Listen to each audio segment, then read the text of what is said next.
Assalamualaikum warahmatullahi wabarakatuh. Yang terhormat Ibu dosen pengampu mata kuliah Bahasa Indonesia Ibu Wilda Sinaga SKEP MPD beserta rekan-rekan di 3 keperawatan tingkat 1A yang saya banggakan. Pertama-tama marilah kita panjatkan puji dan syukur kepada Allah Subhanahu wa taala atas berkat rahmat dan hidayahnya kita masih bisa bertemu secara virtual dalam keadaan sehat walafiat. Salawat dan salam selalu juga kita berikan kepada Nabi besar Muhammad SAW karena telah membawa kita dari zaman jahiliyah menuju zaman yang terang benderang seperti sekarang. Pada kesempatan kali ini izinkan saya untuk menyampaikan pidato tentang peran penting perawat dalam perkembangan revolusi 4.0. Seperti yang kita tahu, sekarang adalah zaman milenial. Apa itu zaman milenial? Zaman di mana dunia bergerak sangat cepat, di mana banyak teknologi-teknologi yang muncul pada era revolusi industri ini. Seperti yang kita ketahui, revolusi industri 1.0 terjadi pada abad ke-18, di mana ditemukannya mesin bertenaga uap yang memungkinkan manusia beralih dari tenaga hewan menuju tenaga mesin produksi mekanis.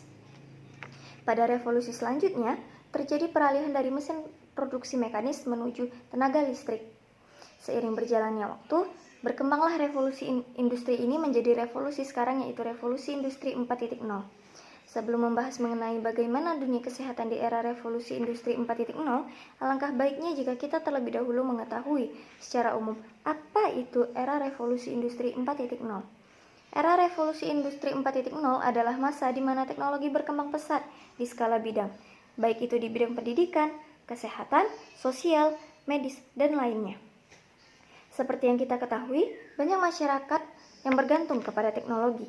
Contohnya, pada saat pandemi ini, masyarakat banyak dipekerjakan di rumah atau yang biasa kita sebut dengan work from home.